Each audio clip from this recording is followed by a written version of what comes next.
अस्सलाम student, I hope you all are fine. जैसा मैंने कहा था कि हम जो है एक एक्सपेरिमेंट करने जा रहे हैं, दैट्स अ सेल्फ वैक्सीनेशन। तो आज हम सेल्फ वैक्सीनेशन करेंगे और इससे पहले मैंने जैसे एक शॉर्ट अपलोड की थी, शॉर्ट वीडियो, जिसमें मैंने आपको बताया था कि भाई कि मैंने जो है होमोजेनाइजर और एक सेंट्रीफ्यूज मशीन बनाई है। मतलब ये एक एक्सपेरिमेंट जो है, हम उसमें सेल के कंपोनेंट्स को आइसोलेट करेंगे। बट इसमें जो एक जो प्रॉब्लम फेस होगी कि ये वैसा ऑथेंटिक एक्सपेरिमेंट नहीं है, बट हमने एक लोकल बेस पे हमने अपने घर पे ही जो मतलब तैयार किया है, और आप भी इसको बना सकते हो बहुत इजीली। पहले हम जो है मशीन की कंपोजिशन देखेंगे और किस तरह हम उनको परफॉर्म करेंगे वो देखेंगे। उसके बाद और जो इंस्ट्रूमेंट्स को भी जानेंगे और जो हमें जो चीज़ों की ज़रूरत पड़ेगी उनको भी देखेंगे, और उसके बाद जो हम अपना एक्सपेरिमेंट स्टार्ट करेंगे। ओके, तो सबसे पहले हमें क्या चाहिए? उससे पहले हमें जो है एक जो है ट्यूब चाहिए होगी, जो हम ये सेंट्रीफ्यूज मशीन में लगाएंगे। और ये सेंट्रीफ्यूज मशीन किस तरह बनाएंगे? तो बहुत इजीली आपको एक मोटर लगानी होगी, उसको आप थोड़ा सा एक हाइट पे रखोगे, और उसको जो है इक्वल आपको जो मतलब दोनों साइड से रखना होगा, ताकि वो सेंट्रीफ्यूज को से रोटेट कर सको। बट प्रॉब्लम क्या आएगी? आपको जो है कोई स्केल लेते हो ना, तो आपको बहुत ज़्यादा बेनिफिट रहता है, ताकि आप उसको उसका सेंटर बहुत इजीली मेजर कर पाओगे। तो उसके बाद आपको जो है उसको कनेक्ट करना है बटन से, एंड एक जो है आपको उसके लिए पावर सप्लाई लेनी है, बस सिंपल सा है। अभी उसको रोटेट करेंगे, इसमें क्या ऐसा फिनोमिना है कि इधर इसमें जो पार्टिकल्स होंगे, इसमें जो जो भी सेल कंपोनेंट होंगे, वो separate on the basis of centrifugal force की वजह से हो जाएंगे, क्योंकि सेंट्रीफ्यूगल फोर्स उसको खींचेगी, और जिसकी वजह से वो on the basis of mass, मतलब साइज एंड मास की वजह से वो सेपरेट हो जाएंगे। तो ये जो है इसको जो रोटेट करेगी, तो उसकी वजह से इस पर फोर्स लगेगी, तो जो कंपोनेंट होंगे वो सेपरेट हो जाएंगे। तो इससे हमें एक तरह से ये समझ में आ रहा है कि सेल्फ वैक्सीनेशन में हम आइसोलेट करते हैं सब सेलुलर कंपोनेंट, मतलब like nucleus, mitochondria, on the basis of size, density. इसके बेसिस पे हम इनको सेपरेट करते हैं। ओके, अब ये तो इसका सेकंड प्रोसेस होगा, जब सेंट्रीफ्यूज जो हम करते हैं वो इन द सेकंड प्रोसेस। बस सबसे पहले हम क्या करते हैं, फॉर एग्जांपल हमने जो लेंगे कोई टिश्यू लेंगे, तो मैंने क्या किया, मेरे घर में जो मतलब था, मीट था, गोश्त था, तो उसके मैंने दो पार्ट, मतलब जो थोड़े से हिस्से तोड़ लिए, और उसको थोड़ा सा हाफ आवर या 1 आवर के लिए आप उसको डीप फ्रीजर में जो है मतलब इसको जमा सकते हैं। थोड़ा सा इसको कूल कर लेंगे तो उसको एक मीडियम मिल जाएगा, और एक ये थोड़ा सॉल्वेंट दिया है, आप वाटर भी ले सकते हैं। ओके, उसके बाद जो है यहाँ पे होमोजेनाइजर है। तो होमोजेनाइजर क्या काम करेगा? देखो, इसको बिल्कुल इस तरह से कर देना, सॉल्वेंट में मिक्स कर देना, होमोजेनाइज कर देना, वो काम ये करेगा, ताकि सारे पार्टिकल्स जो हैं साल के टूट जाएं, कंपोनेंट्स टूट जाएं। तो आपको ये दिखेगा कि भाई कि ये सच में होमोजेनाइज हुआ है, क्योंकि इसमें मैंने यहाँ पे ब्लेड का यूज़ किया है। और यहाँ पे जो है फॉर एग्जाम्पल आपका सिंपल पेन है, होता है, मार्कर होता है, पॉइंटर वगैरह, उसको मोटर से जोड़ा है, और मोटर फिर डायरेक्ट पावर सप्लाई और बटन से जुड़ी हुई है। तो कंपोजिशन तो बिल्कुल सेम है, मतलब बिल्कुल ईजी है, आपको मुश्किल नहीं होगा। तो पहले हम स्टार्ट करते हैं, जो मतलब इसको हम किस तरह करेंगे, पहले हम होमोजेनाइजेशन करेंगे। What is the process of homogenization? Homogenization में हम क्या करते हैं, हम मिक्सचर को होमोजीनियस कर देते हैं, एक तरह से जैसे वो सब कुछ एक ही है। उसके अंदर जो मतलब जो हमने टिश्यू मिलाया है उसको ब्रेक डाउन कर देते हैं। अगर आपके लिए सबसे आसान जो रहेगा ना, जो सेल आइसोलेट करना, वो रहेगा मेमेलियंस का। क्यों? क्योंकि मेमेलियन सेल में सबसे इजी चीज़ ये होती है कि उनकी मेम्ब्रेन होती है, उनमें वॉल नहीं होती। अगर आप प्लांट सेल को आइसोलेट करना चाहेंगे, उसके सबसेलुलर कंपोनेंट को, तो आपको ये मसला रहेगा कि उसमें उसकी सेल वॉल होगी, जिसको आपको तोड़ने के लिए पैक्टिनेज एंजाइम का यूज़ करना पड़ेगा। ओके, नाउ अब हम जो है मेमेलियन सेल्स को सेपरेट करेंगे, तो उसके लिए हमें टिश्यू चाहिए। तो मैंने थोड़ा सा मीट का हिस्सा ले लिया है, जो मतलब एक स्केलेटल मसल का हिस्सा होता है। ओके, अब जो हम देखेंगे, तो होमोजेनाइजेशन के बाद एक प्रोसेस होता है सेडिमेंटेशन, या आप सेंट्रीफ्यूगेशन कह सकते हैं। उसमें क्या होता है, एक ऐसी ट्यूब होती है जिसमें हमारा जो मतलब सॉल्वेंट होगा, जब वो मूव करती है, तो उसमें सेंट्रीफ्यूगल फोर्स जो है अप्लाई होती है। On the basis of speed, size and density की वजह से जो है पार्टिकल्स, सब सेलुलर स्ट्रक्चर जो है सीपरेट होते जाते हैं। इसलिए स्टार्टिंग में जो हमारे को मिलता है वो न्यूक्लियस मिलता है, फिर माइटोकॉन्ड्रिया, तो हम इतना और फिर सबसे एंड में जो है राइबोसोम्स मिलता है। अच्छा देखो, जो नीचे जमा होता जाता है, आप जैसे इसको रोटेट करेंगे, तो एक ऊपर की तरफ सॉल्वेंट जमा होगा, एक नीचे की तरफ एक जो है प्रेसिपिटेशन बन जाएगी, उसको हम पैलेट कहते हैं। ऊपर की तरफ जो होगी उसको हम सुपर नेटेंट कहते हैं। पैलेट जो है उसको हम निकाल लेते हैं, और सुपर नेटेंट को फिर दोबारा रोटेट कराते हैं। लेकिन अब मसला सेंट्रीफ्यूज में ये आएगा कि हमारी सेंट्रीफ्यूज मशीन की इतनी ज़्यादा आरपीएम नहीं है। जैसे आपने सेंट्रीफ्यूज मशीन में देखा होगा कि वहाँ पे बहुत ज़्यादा आरपीएम में होती है, मतलब 50,000 इस तरह से 5 इस तरह से आरपीएम्स होती हैं। अब हमारी मशीन की आरपीएम इतनी ज़्यादा नहीं होगी क्योंकि एक छोटी सी मोटर ही लगा ली, बट हम कुछ ना कुछ एक्सपेरिमेंट करके देखेंगे, कुछ ना कुछ हमें इससे आइसोलेट तो हो गई। तो हम स्टार्ट करते हैं। ओके, तो स्टार्ट करेंगे हम अपना प्रोसेस होमोजेनाइजेशन। तो मतलब होमोजेनाइजर हमें यूज़ करना पड़ेगा। तो होमोजेनाइजर के लिए पहले हम सॉल्वेंट लेंगे। तो सिंपली हमें कुछ नहीं करना, ये देखो। ओके, इसको सामने रखा, हमें सॉल्वेंट लेना है। तो ये थोड़ा सा पीछे लेना है। अब इसमें जो है हम थोड़ा सा अब जो भी ये टिश्यू वगैरह जो आपने जो आइसोलेट किए हैं, वो आप इसको इसमें डाल सकते हो और ये सेट करेंगे।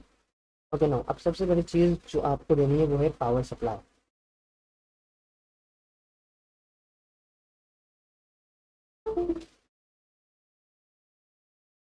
तो पावर सप्लाई के लिए मैं ये वायर यूज़ करूँगा।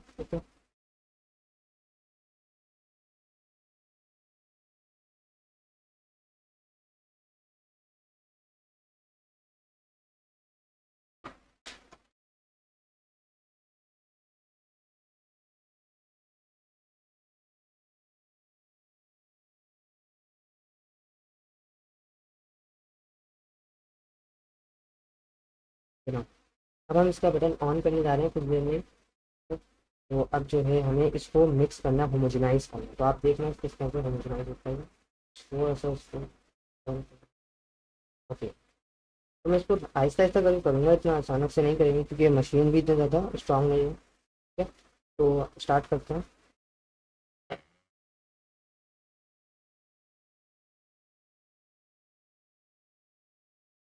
तो नाउ प्रॉब्लम ये आ रही है कि ये पानी बाहर की तरफ फेंक रहा है। तो मैं इसको थोड़ा सा इस तरह से पकड़ लेता हूँ।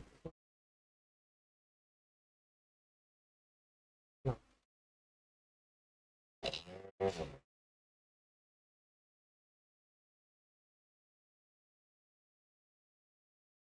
क्या आप देख सकते हो यहाँ पे इसको मैं हल्का हल्का कर रहा हूँ, कोई ज़्यादा मतलब इससे बॉटल पे दबाव नहीं दे रहा। मशीन भी बहुत स्पीड में घूम रही है इसमें।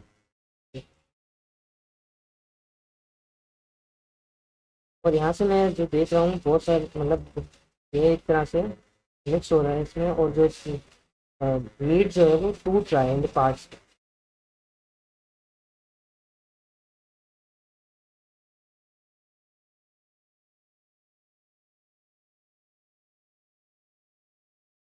के नाम, तो अभी हमें आई थिंक और करना चाहिए।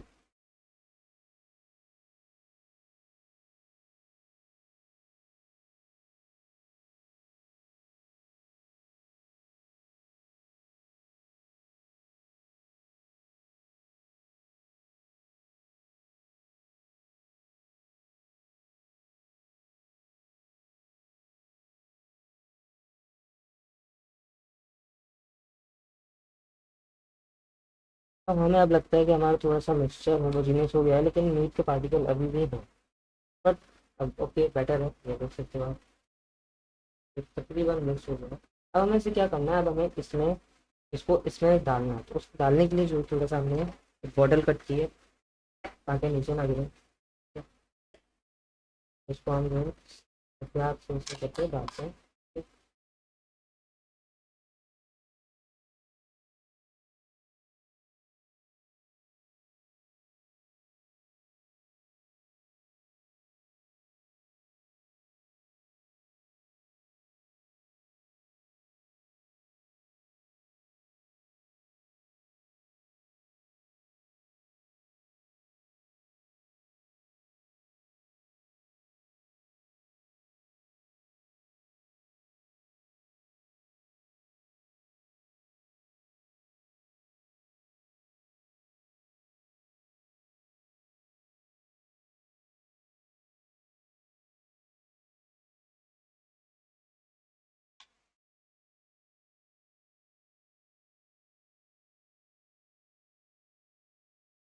तो हम इधर रख देते हैं।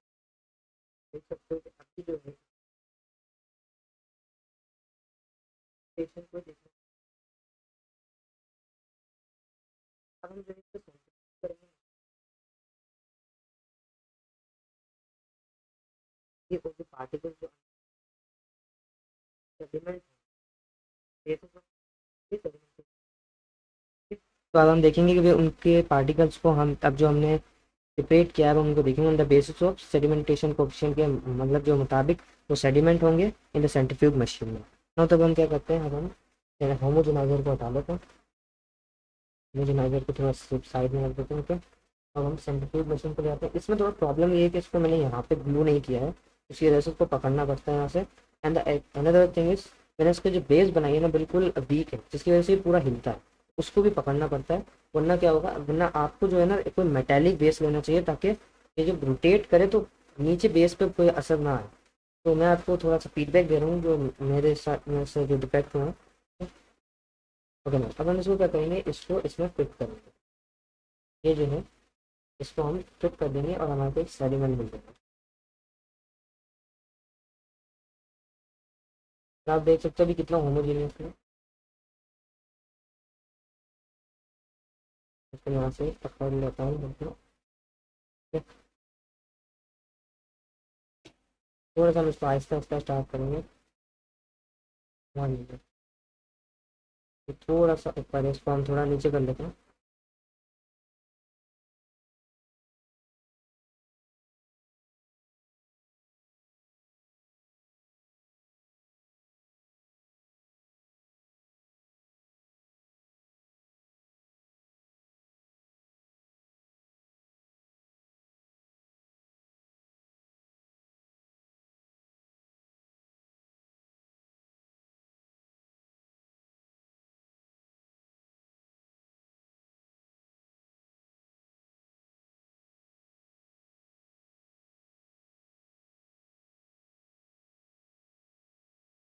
आप देख सकते हो कि ये अब रोटेट करना स्टार्ट कर दिया है और इसकी स्पीड आपको इतनी ज़्यादा नहीं लग रही होगी, लेकिन फिर भी मतलब इसकी स्पीड सही है। मतलब इतना कह सकते हैं कि इससे हैवियर पार्टिकल्स सेपरेट होंगे।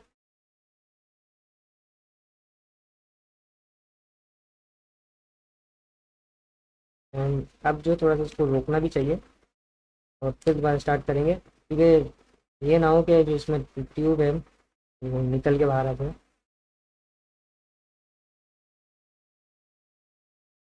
आप देख सकते हो बाकी सारी चीज़ें मूव कर रही हैं इसकी वजह से। क्यों? क्योंकि इसका थोड़ा सा इफेक्ट रहता है। अगर मैं इसको थोड़ा छोड़ूंगा तो ये पूरा हिल पड़ेगा।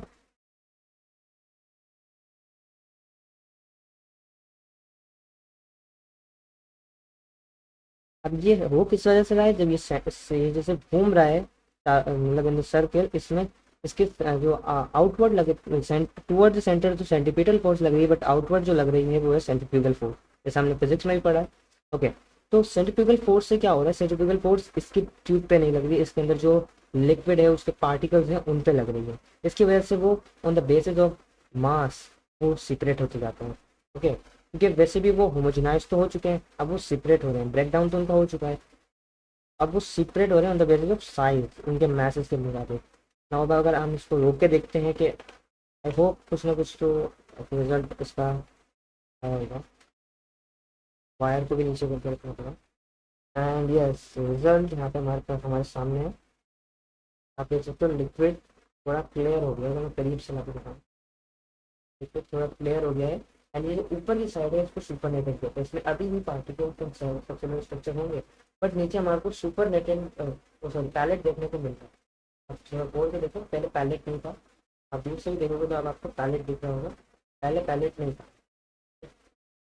आप देख सकते हो ये पैलेट फॉर्मेशन हुई है। क्यों? क्योंकि इस पर फोर्स लगी, कौन सी? सेंट्रीफ्यूगल फोर्स लगी, जिसकी वजह से ये और एक साइड एंड डेंसिटी पैलेट निकला। अब हम इसको आइसोलेट भी कर सकते हैं। अब इन सेंट्रीफ्यूगेशन क्या होता है, हम इसको बार बार आइसोलेट करते रहते हैं।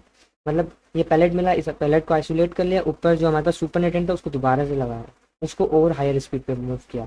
फिर उसको जब और हायर स्पीड में मूव कर लेते हैं, फिर दोबारा से जो पैलेट मिलता है उसको हम हटाते हैं, मतलब निकालते हैं, और फिर दोबारा से। तो अब जो हमारे को आइसोलेशन हो रही है वो क्या सीक्वेंस से होती जा रही है। इसी तरह जब सबसे एंड में जो हमारे को मिलता है वो मिलता है राइबोसोम, बट इन स्टार्टिंग हमें न्यूक्लियस वगैरह इस तरह के हैवियर पार्टिकल्स ऑर्गेनिल्स मिलते हैं। एंड आई होप आपको ये समझ में आया होगा और अच्छा भी लगा होगा। और ये जो मशीन्स जो मैंने बनाई, आपको थोड़ा लिटिल बिट आइडिया होगा व्हाट इज सेल्फ वैक्सीनेशन।